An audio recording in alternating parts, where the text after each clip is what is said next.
하나님의 꿈은 고난의 대가를 치르는 법입니다. 고난의 대가를 치르지 않고 이루어진 꿈이 있다면 그것은 백일몽일 것입니다. 꿈이라고 하는 것은, 하나님의 주신 꿈이라는 것은 단순한 이상이나 낭만이나 미래의 장밋빛 약속이 아닙니다. 참된 꿈, 진짜 꿈이라고 하는 것은 언제나 시련을 만나고 고난을 겪게 되어 있습니다. 따라서 여러분이 진정한 그리스도인이라면, 그리고 정말 땅의 꿈 아니라 하늘의 꿈, 순간적인 꿈이 아니라 영원한 꿈, 하나님의 꿈을 가슴에 품고 있는 자라면 고난을 겪게 되는 것은 당연한 일이라고 생각하십시오. 시련을 만난 것은 억울하거나 우연한 일이 아니라 정도를 걷고 있는 것입니다. 그러면 고난이란 무엇입니까? 고난을 통과해야만, 시련을 통과해야만 꿈은 꽃을 피고 열매를 맺게 된다고 하는 것이죠. 우리는 이것을 17세의 꿈을 가진 소년, 하나님의 꿈을 가진 소년 요셉을 통하여 그 증거를 보게 되는 것입니다. 요셉은 우리가 보았듯이 17세 한 사건이 소개되고 있습니다마는 요셉이 어렸을 때부터 하나님과 함께 동행했다는 증거를 우리는 곳곳에서 발견하게 됩니다. 어떻게 17세의 청소년, 사춘기를 겪는 이 청소년이 이렇게 거짓이 없이, 상처 없이, 진실하게, 정말 순결하게, 그 불같은 시험에서도 순결하게, 그리고 정말 순종적인 자녀로 자랄 수가 있었을까? 해답은 간단합니다. 하나님이 그와 함께 계셨기 때문이요, 그가 하나님을 어렸을 적부터 신뢰하고 있었기 때문입니다. 믿음과 순종이라는 것은 나이와 상관이 없습니다. 어린 아이도 성령이 임하면, 믿음이 있으면 성인이 감당할 수 없는 지혜와 용기가 있다는 것입니다. 이런 사람의 특징이 하나 있어요. 순종입니다. 요셉은 순종하는 자녀였습니다. 그러나 맹목적인 순종이었을까? 아닙니다. 요셉은요, 약관 30에 이방나라 애굽의 총리 대신이 될 만큼 정치적 능력이 있었던 사람이고 실력이 있었던 사람입니다. 그렇게 요셉이 만만한 청소년이 아닙니다. 아주 실력이 있고 능력이 있고 리더십이 있고 지혜가 있고 용기가 있고 판단력이 뚜렷한 그런 청소년이었습니다. 요셉은 어렸을 때부터 하나님과 동행하면서 마음속에 하나님을 품고 살았고 하나님의 꿈을 가지고 살았습니다. 17세 때 소개된 요셉의 꿈이 두 가지가 있었습니다. 하나는 자기의 곡식단은 일어섰고 형들의 11 곡식단이 자기에게 절을 했다고 하는 그런 이상한 꿈입니다. 개꿈은 한 달 지나가면 다 잊어버립니다. 하나님의 꿈은 시간이 갈수록 선명합니다. 나의 이상은 자꾸 변합니다. 그러나 하나님이 주신 이상은 10년, 20년이 지나도 변하지 않습니다. 그것은 하나님의 것이기 때문에 그렇습니다. 두 번째 꿈을 또 꿨습니다. 그것은 이상하게도 하늘의 별과 11별과 해와 달이 요셉에게 절을 했다고 하는 것이죠. 잘못 해석하면 아주 위험한 꿈입니다. 이런 꿈을 잘못 꾸는 사람이 참 많아요. 어느 날 자기가 일어나 보니까 자기 배에 왕자가 써졌다고 이래가지고 그렇게 착각을 한다든지, 그리고 일단 그 나르시즘처럼 굉장히 그 자기가 신격화되는 자기 중심적인 그런 이상한 잘못된, 자기만이 영웅이고 자기만이 애국자고 자기만이 구원자고 이렇게 생각하는 그런 꿈을 가진 사람들이 우리 주변에 참 많아요. 그런 생각을 가지고 정치하는 분도 많고 그런 생각으로 사회 개혁 운동에 나선 분도 참 많습니다. 비슷합니다, 외형으로 보면. 그러나 그것은 진짜 꿈이 아닙니다.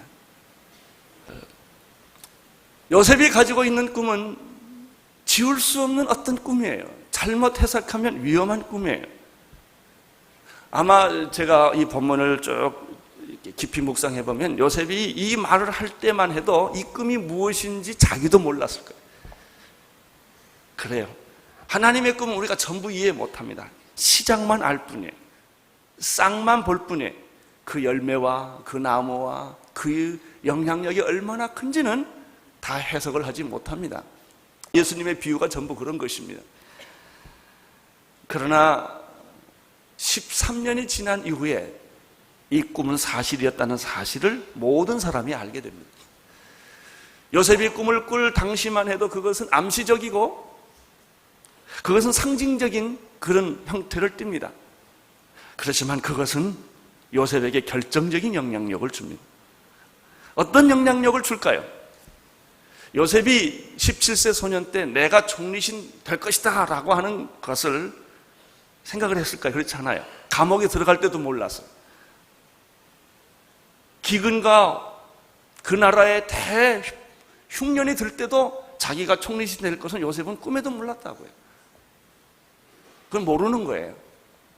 그러나 그것은 하나님의 섭리였고 계획이었고 비밀이었다는 사실을 지나놓고야 안 거예요. 여러분, 이 하나님의 섭리라는 것은, 예정이라는 것은 지나놓고 하는 겁니다. 예수를 만나보고 하나님을 만나보고 나서야 자기 과거가 해석되는 법이에요. 저는 대학을 한 번 떨어진 사람, 2번 떨어졌죠. 한 번이 아니고. 그래서 목사가 됐습니다. 그때는 그게 굉장히 속이 상하고 자존심이 상하고 내 인생이 앞으로 어디로 갈 것인가, 아주 그 불안한 시간을 제가 많이 보냈습니다만 전 재수도 했고 그래요. 지금 돌이켜 생각해 보니까 그게 목사 될 하나님의 계획이었다는 거죠. 전 대학 때 폐병을 알아서 1년 휴학을 했어요. 남들은 다 제자리로 가는데 왜 나는 뒤처질까? 저는 그때부터 이렇게 늘 병아리를 많이 하는 사람이었어요. 항상 병을 몸에 짊어지고 사는 사람이었는데 지금 생각해 보면 그게 다 이렇게 하나님이 나를 쓰시기 위한 연단이었고 준비였는데 그 당시는 그걸 몰랐던 것이죠. 이게 하나님의 예정과 섭리라는 거예요. 혹시 여러분 가운데 그런 일이 있거든 무조건 믿으시기를 바랍니다. 고난이 깊으면 그만큼 내가 큰 인물이다 이렇게 생각하면 틀림이 없습니다. 이 하나님의 섭리예요. 요셉의 경우도 마찬가지였어요. 그러니까 17세 소년 때 요셉이 가졌던 생각은 이거 하나는 분명해. 하나님이 날 쓰신다는 거예요. 뭔지 모르겠지만 하나님이 날 쓰신다. 이 생각이 있었다는 것이죠. 나는 오늘 여러분 마음속에 이 생각이 심어지기를 축원합니다. 내가 건강하지도 않고 내가 학교도 제대로 못 나오고 내가 세상적으로는 별 자랑할 것이 아무것도 없는 사람이지만은 뭔지 모르겠는데 하나님은 나를 사랑하시고 그리고 내 생애를 지켜주시고 나를 쓰시는 나는 사실을 그 믿음이 요셉에게 있었다는 거예요. 나는 오늘 그 생각이 여러분에게 다 들어가기를 바랍니다. 또 계속해서 한 걸음 더 나가서 하나님은 내 자녀를 쓰신다는 그런 믿음도 여러분에게 있게 되기를 바랍니다. 내가 예수를 이렇게 믿고 구원받은 것은 나뿐만 아니라 하나님이 내 가정, 내 자녀들까지도 축복해 주시기 위하여 하나님이 지금 나를 세례 요한처럼 쓰신다. 이렇게 생각을 하는 것이 얼마나 중요한지 모릅니다. 이런 꿈을 가지고 있으면 어떤 경우에도 절망하거나 좌절하지 않는다는 거예요. 그리고 고난이 겪어도요 그렇게 슬프지가 않아요. 어떤 사람은 작은 고난을 겪어도 굉장히 슬퍼하고 절망하고 이러는 분이 있고요, 큰 감당할 수 없는 죽음이 내 앞에 왔다 갔다 해도 흔들리지 않는 사람이 있어요. 그게 꿈이에요. 그 비전이 하나님이 날 쓰신다, 하나님이 행하신다, 하나님이 역사하신다, 이거 믿음이에요. 나는 오늘 그 믿음이 여러분에게 있게 되기를 바랍니다. 여러분의 자녀를 하나님이 쓰실 줄로 믿습니다. 왜냐하면 그렇지 않으면 여러분 새벽 기도까지 오게 했겠어요? 여기 와서 여러분이 뭐 하겠어요? 여러분 자녀를 위해 기도할 거 아니겠습니까? 여러분 여기 와서 뭐 하겠어요? 새벽부터 와서 나라와 민족을 위해 기도하지 않겠습니까? 여러분에게 주어진 고난을 붙들고 여러분 눈물을 흘리며 기도하지 않겠습니까? 그 기도가 다 어디 가겠습니까? 여러분이 여기 와 있다는 것이 하나님이 여러분을 사랑한다는 증거요. 말씀을 사모하고 기도한다는 것이 바로 여러분 미래에 하나님이 여러분과 함께 계시고 여러분을 요셉처럼, 여러분의 자녀를 요셉처럼 쓰신다는 증거라고 나는 믿습니다. 꿈을 가진 자는 그래서 현재의 고난 때문에 미래의 영광을 포기하지 않는 사람이에요. 그래서 꿈을 가진 사람들은 환경을 탓하지 않습니다. 나는 여러분이 환경 탓하지 않게 되기를 바랍니다. 조상 탓하지 않게 되기를 바랍니다. 사람 미워하거나 환경 원망하지 않게 되기를 바랍니다. 꿈을 가진 사람은 남이 보지 못한 길을 걷고 남이 하지 않는 말을 하는 것이며, 꿈을 가진 사람들은 길이 보여요. 이상하게 길이 보여요.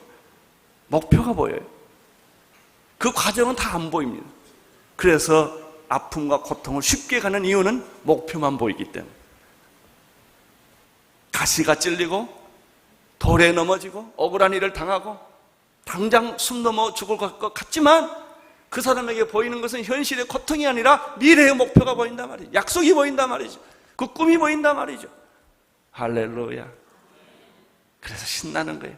인생은 살만한 가치가 있는 것이고 고난은 겪을 만한 이유가 있다 하는 것을 해석하고, 그리고 자기도 모르는 사이에 손을 들고 찬양을 하게 되는 것이죠. 이 사람의 얼굴에 있는 평화와 기쁨과 자유를 누가 막을 수가 있겠습니까? 이제 우리는 요셉이 어떤 고난을 겪기 시작하는가를 조금씩 더 찾아보겠습니다. 12절, 13절을 함께 읽겠습니다. 시작. 그 형들이 세겜에 가서 아비의 양떼를 칠 때 이스라엘이 요셉에게 이르되 내 형들이 세겜에서 양을 치지 아니하느냐? 너를 그들에게로 보내리라. 요셉이 아비에게 대답하여 내가 그리하겠나이다. 세겜이란 땅 기억하십니까? 세겜은 야곱의 딸 디나가 강간당한 것입니다. 그 사건 때문에 야곱의 두 아들이 몰래 속여서 그 하몰의 왕자들 그 가족들을 할례를 시켜가지고 다 살육을 했던, 살인을 했던 장소입니다. 그 사람만 죽인 게 아니라 그 성 안에 있는 사람을 다 남자는 다 죽였어요. 그러고 나니까 야곱이 위기와 두려움에 처해 있는 거예요. 이제 복수를 당하기 때문에 그 성을 피해 나가죠. 그리고 야곱이 그 두려움 때문에 진짜 하나님을 만나게 되는 얘기를 우리는 들었습니다. 이 야곱의 아들들이 양떼를 몰고 어디로 갔냐면 세겜으로 간 거예요. 굉장히 위험한 지역에서 지금 양을 치고 있다는 얘기를 이해해야만 이 본문을 이해합니다. 형들에 대한 소식, 양들은 다 괜찮은지, 형들은 괜찮은지 아버지가 요셉을 그곳으로 보냅니다. 그것 가지고도 어떤 분은 이렇게 말하더라고요. 야곱의 편애가 여기 또 나타났다 이거예요. 그 위험한 지역 형들은 다 보내고 그 요셉은 안 보냈다는 것이죠. 그래서 너는 그 지역에 가서 형들의 형편과 양떼들의 형편을 보고 와라 라고 말하니까 요셉이 뭐라고 대답합니까? 여기 아주 대답이 간단합니다. 대답하여 내가 그리하겠나이다. 한번 따라 하십시오. 내가 그리하겠나이다. 이 말 잘하는 사람은 축복받습니다. 이게 순정이에요. 좋은 일이든 싫은 일이든 할 수 있는 일이든 없는 일이든 하나님이 시킨 일은 내가 그리하겠나이다. 하나님 시간이 없어요. 제가 은퇴하면 일하지요. 이게 아닙니다. 하라고 하면 그리하겠나이다. 저 돈이 없어요. 저는 건강이 없어요. 저는 시간이 없어요. 이건 변명이에요. 요셉을 보십시오. 너 가서 형들 보고 잘 형편을 돌아보고 오라고 말하니까 이 대답은 간단하지만 이 앞뒤 전체 문맥을 보면 요셉의 그 성품과 인격 속에, 하나님과 함께는 요셉의 성품과 인격 속에는 거룩과 순종과 정직과 순결, 이런 그 인격적인 요소가 있었다는 사실이에요. 순종하는 사람은 하나님 쓰기 편한 사람이에요. 항상 말이 많고 해석을 붙이고 주저하는 사람은 하나님 쓰기가 불편한 사람이에요. 나는 여러분들이 하나님 쓰기가 편한 사람 되기를 축원합니다. 주여 내가 그리하겠나이다. 그리하겠나이다. 이렇게 말한 사람이 또 한 분이 있어요. 구약 이사야 6장 8절에 보면 하나님이 이렇게 질문합니다. 내가 또 주의 목소리를 들은 즉 이르시되 내가 누구를 보내면 누가 우리를 위하여 갈꼬? 그때 이렇게 대답합니다. 이사야가. 그때 내가 가로되 주여 내가 여기 있나이다. 나를 보내소서. 한번 따라 하십시오. 내가 여기 있나이다. 나를 보내소서. 그리하겠나이다. 사도행전 20장 23절 24절에 보면 사도 바울은 죽음의 여행을 합니다. 자기가 예루살렘으로 돌아가면 죽음이 자기를 기다린다고 하는 것을 많은 예언자들을 통해서 예언을 합니다. 그럼에도 불구하고 사도 바울은 이렇게 고백합니다. 오직 성령이 각성해서 내게 증거하여 결박과 환난이 나를 기다린다고 하시나 나의 달려갈 길과 주 예수께 받은 사명 곧 하나님의 은혜의 복음을 증거함을 마치려 하면은 나의 생명을 조금 더 귀한 것으로 여기지 아니하노라. 살아도 죽어도 주를 위하여 그리하겠나이다. 하나님의 일에 대해서만은 뒤돌아서지 않겠습니다. 주저하지 않겠습니다. 나는 순종하겠습니다. 14절을 보십시오. 14절 시작. 이스라엘에게 그에게 이르되 가서 내 형들과 양떼와 다 잘 있는 여부를 보고 돌아와 내게 구하라 하고 그를 헤브론 골짜기에 보내면 이에 세겜으로 가니라. 이에 세겜으로 가니라. 순종하는 요셉, 변명하지 않는, 두말하지 않는 요셉의 언어는 아주 단순해. Yes, sir. 뭘 시키면 따지지를 않아요. 우리 여기 1.5세 목사님들 많이 와 계시는데 처음에 우리 온누리교회 올 때 제가 이제 우리 온누리교회 오기로 하면요 꼭 편지가 와요. 내 잡 디스크립션은 미국 사람들 항상 그러죠. 몇 시에 퇴근합니까? 뭐 그런 거 계속 물어요. 잔소리 말고 오라고 그냥 와서 하라고. 그때 처음에 그 말을 우리 1.5세 미국서 자란 사람들은 이해를 못해요. 왜 그렇게 무질서하고 그렇게 왜 계획 없이 얘기를 하냐 이거예요. 자기 일이 뭐며 do와 don't, 뭐 내가 할 것과 하지 않을 것, 내 월급은 얼마며 이런 게 전부 계산돼야 일을 시작하는 그 미국 문화의 습관이죠. 그래서 온누리교회 와보면 안다고. 우리는 새벽 4시부터 일하니까. 나는 순종하는 이 요셉을 통하여 오늘 여러분에게 3가지 기도 제목을 드리고 싶습니다. 주여 우리에게 정직한 영을 주옵소서. 내 성품이 정직한 영, 억지로 정직한 것이 아니라 나도 모르게 정직해지는, 정직하지 않으면 한순간도 불안해서 살 수 없는 그런 인격, 그런 성품을 다시 그런 성품으로 고쳐 주옵소서. 하나님의 꿈을 꾸면서 살게 하여 주시옵소서. 그리고 하나님께 순종하며 사는 내 남은 생애가 되게 하여 주옵소서. 15절, 16절, 17절을 읽으십시오. 시작. 그 사람이 그에게 물어가라되 내가 무엇을 찾느냐? 그가 가라되 내가 나의 형들을 찾아오니 청컨대 그들이 양치는 곳을 내게 가르치소서. 그 사람이 가라되 그들이 여기서를 떠났느니라. 내가 그들의 말을 들으니 도단으로 가라 하리라. 요셉이 그 형들 뒤를 따라가서 도단에서 그를 만나니라. 형들을 찾아가는 요셉. 그러나 막상 도착해 보니까 세겜에 형들은 없었다는 사실이죠. 거기서 그가 그냥 집으로 돌아올 수도 있었어요. 그러나 사람들에게 질문을 해서 물어서 끝까지 형들이 있는 곳을 찾아갑니다. 도단입니다.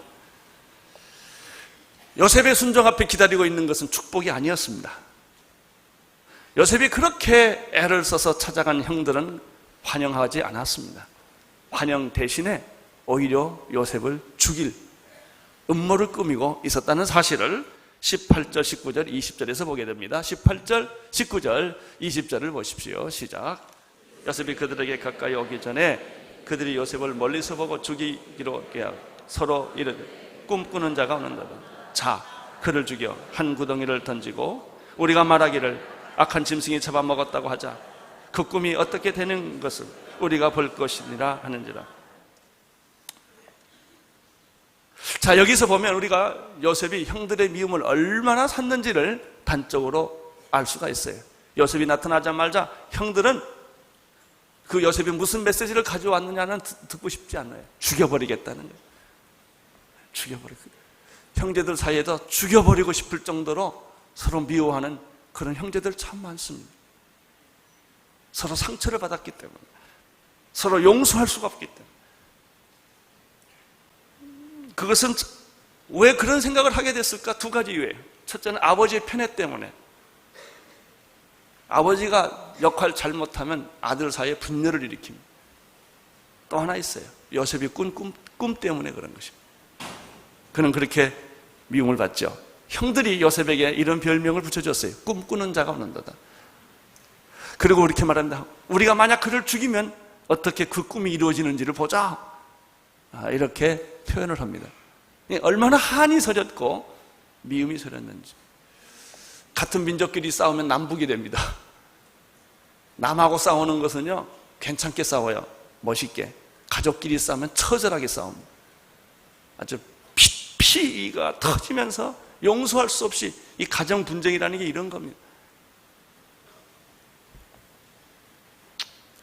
우리는 여기서 정직한 자가, 꿈을 가진 자가 시련에 부딪히고 고난에 부딪히고 오해를 받는 모습을 보게 됩니다. 요셉의 형들은 죽이고자 하는 음모를 꾸밉니다. 그것은 한 구덩이를 파서 물 없는 구덩이에 그를 집어넣어서 죽이자는 것입니다. 그리고 아버지에게는 짐승이 잡아먹었다고 그렇게 이야기하자는 것이죠. 그러나 이러한 음모, 이러한 결정을 놓고 이 11 아들들 사이에 의견이 분분합니다. 21절, 22절을 보십시오. 시작. 루벤이 듣고 요셉이 그들의 손에서 구원하려 하여 가로되 우리가 그의 생명은 상하지 말자. 루벤이 또 그들에게 이르되 피를 흘리지 말자. 그를 광야 그 구덩이에 던지고 손을 그에게 대 구원하여 아비에게로 돌려려 함이라. 큰아들은 큰아들이니까 입장이 좀 달라요. 혼은 내주되 죽이지는 말자. 그러나 그 다음 사건이 더 무서운 거예요. 그 혼낸 얘기를 아버지한테 할 테니까. 그러니까 안 된다. 아니, 증거를 없애야 된다.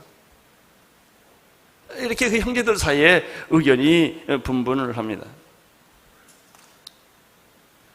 그래서 큰형 루벤은 동의를 하겠는데 이런 분위기가 되면요, 할 수 없이 해야 돼요.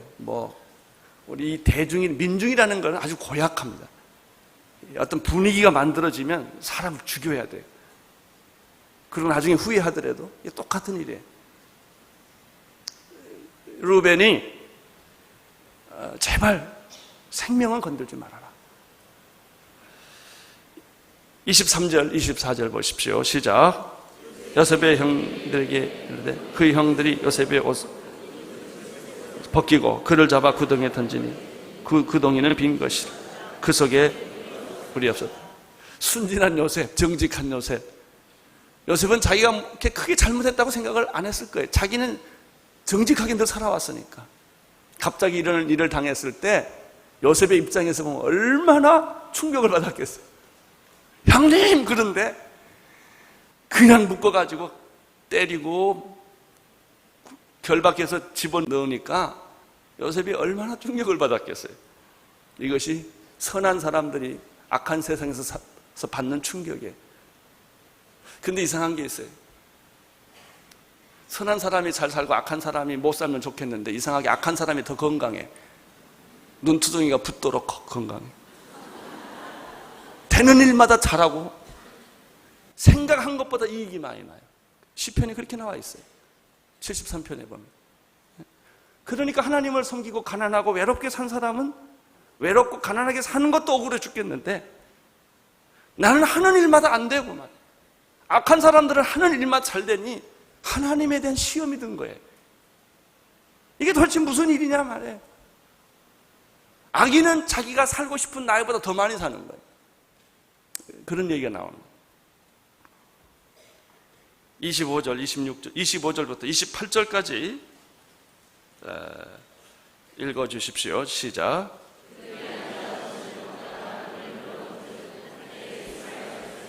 길라앗에서 오는데 그 약대들의 향품과 유향과 몰약을 싣고 애굽으로 내려오는지라. 유다가 자기 형제에게 이르되 우리가 우리 동생을 죽이고 그의 피를 은닉한들 무엇이 유익할까? 자, 그를 이스라엘 말 사람에게 팔고 우리의 손을 그에게 대지 말자. 그는 우리의 동생이요 우리의 권력이니라 하매 형제들이 정정하였던 때 미디안 사람 상고들이 지나가는지라.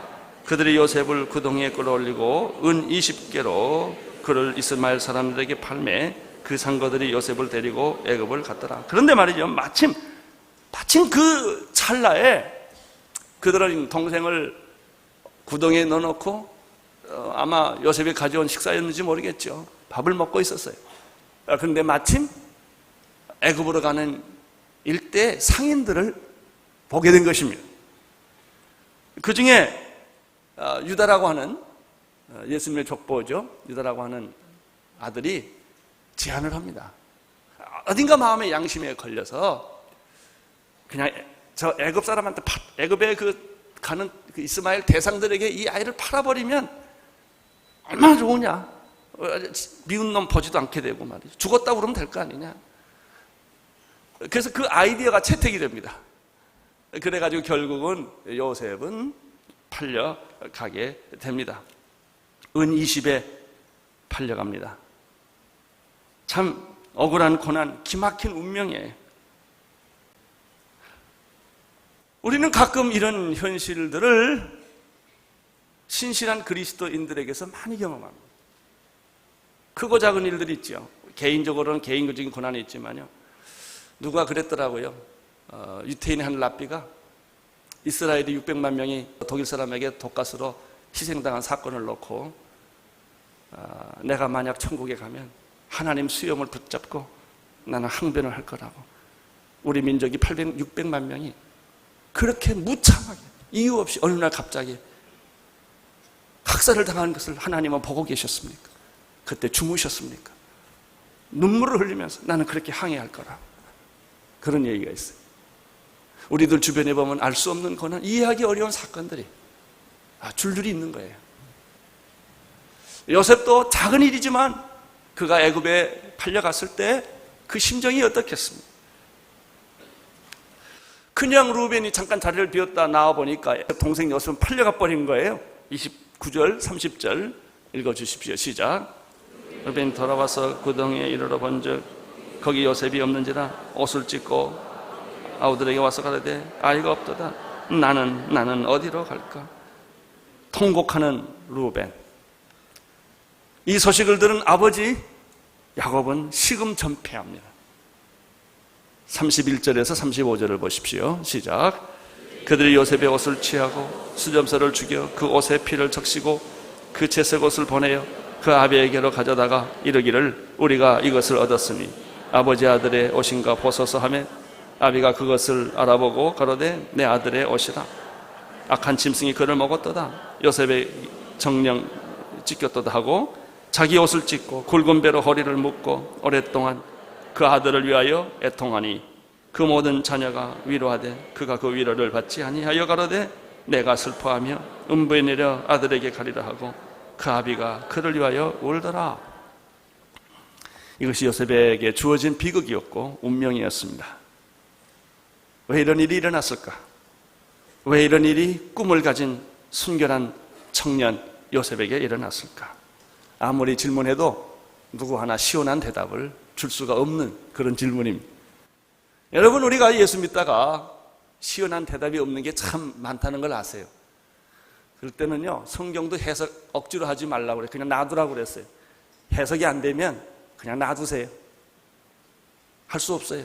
지나가야 알아요. 지나가요.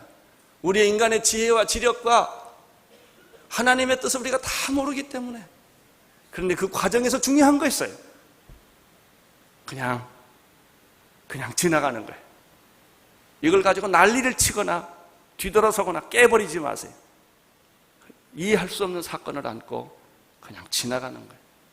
그러면 거기에 꽃이 피고 보석이 열리고 축복이 오는 것을 우리는 경험하게 될 것입니다.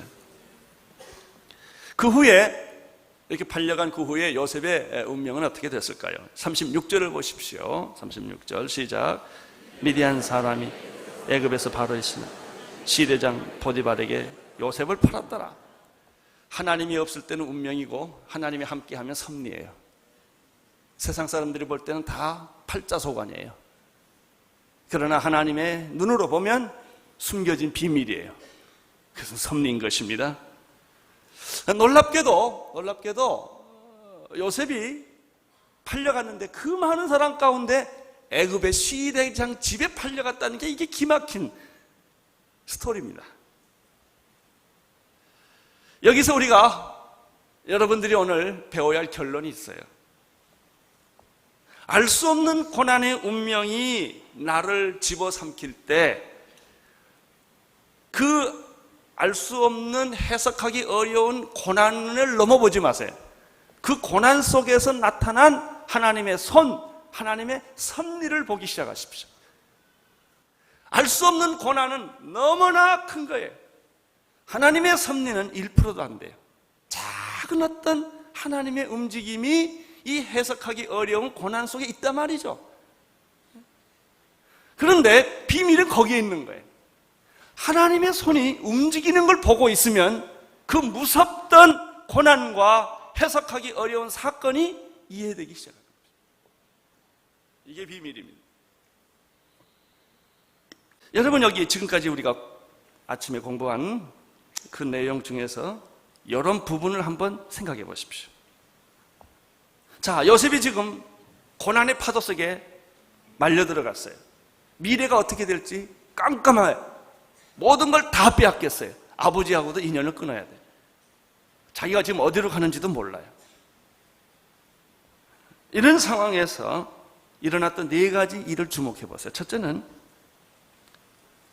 왜 형제들이 요셉을 죽이지 않고 웅덩이에 집어넣었을까? 그것도 이상한 거예요. 그 죽이기로 했는데 형이 괴로워하니까 죽이지 않고 그냥 웅덩이 집어넣었단 말이죠. 그럼 형이 잠깐 나갔을 때 죽일 수도 있는데 안 죽여요. 왜 바로 그 시간에 미디안의 상인, 이스마엘의 상대들이 거기를 지나가서 조금만 시간 늦었어도 그게 안 될 텐데 왜 타이밍이 그때 지나갔냐 이거예요.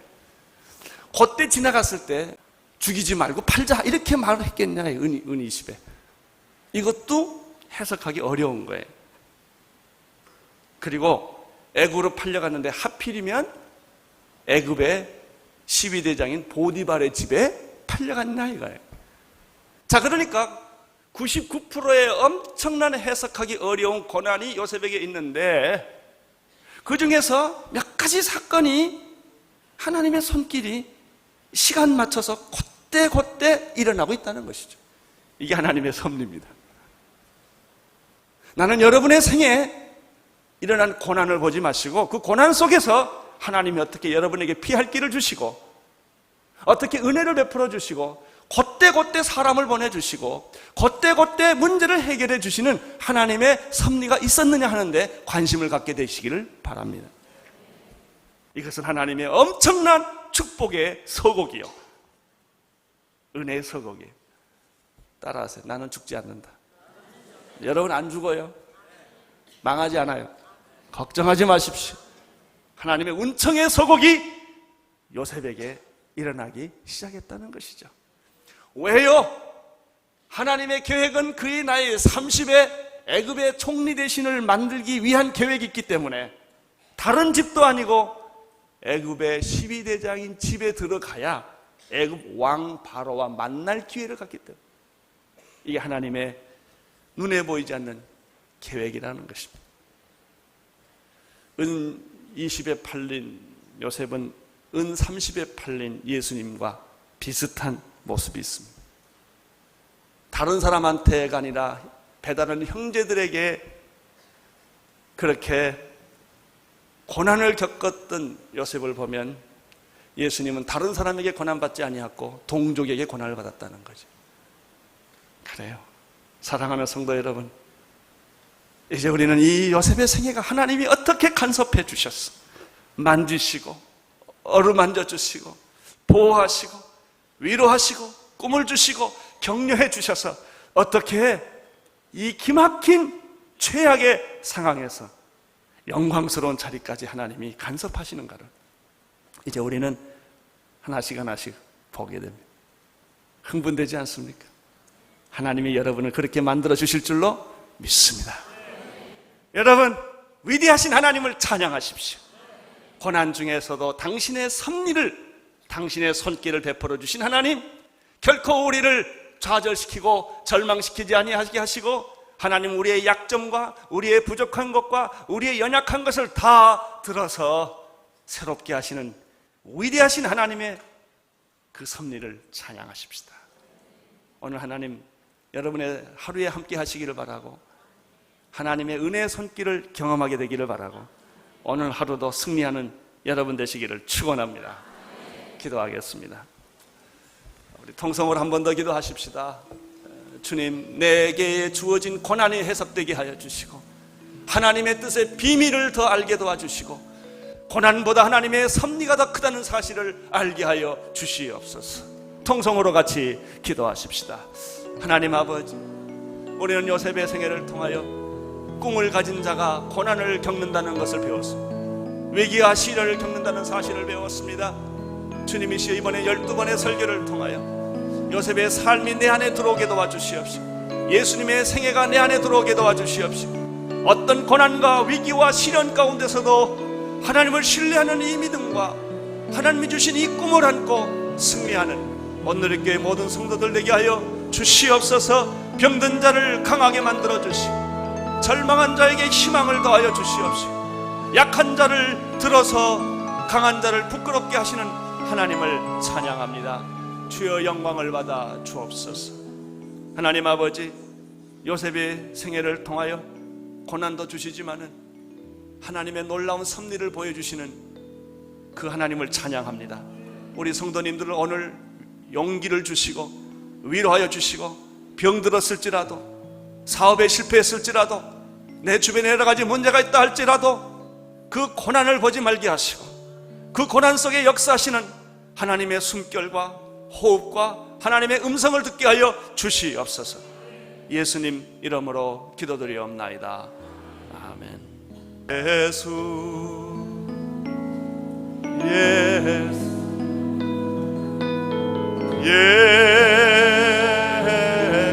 예수, 내 마음을 녹이셨네. 내 마음을 녹이셨네.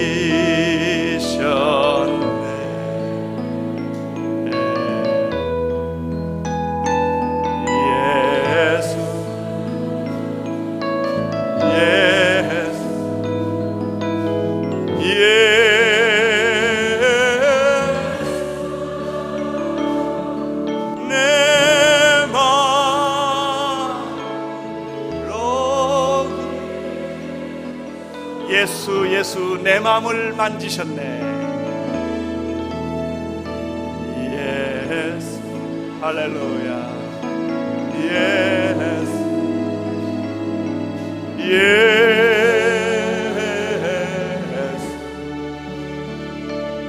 내 마음을 만지셨네.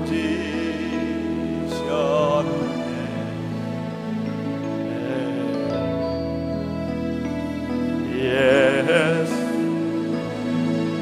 yes, yes.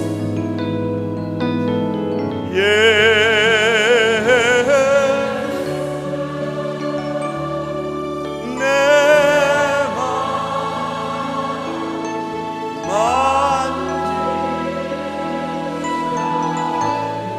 예수님은 여러분의 마음을 만지시고 녹이시고 고치시고 회복시켜 주십니다. 여러분이 어떤 문제를 가지고 있든지 이 아침에 그 문제를 떨쳐버리십시오. 귀신은 여러분에게 떠나지 않으려고 할 것입니다. 그럼 두려워하지 마십시오. 하나님 앞에 귀신은 존재할 수가 없습니다. 절망은 존재할 수가 없습니다. 하나님은 여러분을 지켜주실 것입니다. 여러분은 승리하게 될 것입니다. 여러분의 자녀들은 축복의 자녀가 될 줄로 믿습니다. 여러분 그 믿음을 꼭 가지십시오. 그리고 하나님은 내 생애를 아름답게 만들어 주신다고 하는 그런 믿음을 가지십시오. 기도하십시오. 기도는 능력이고 기도는 비밀입니다. 하나님께 기도하시고 오늘 하루를 승리하면서 사시기를 축원합니다. 각자 기도하고 돌아가십시오.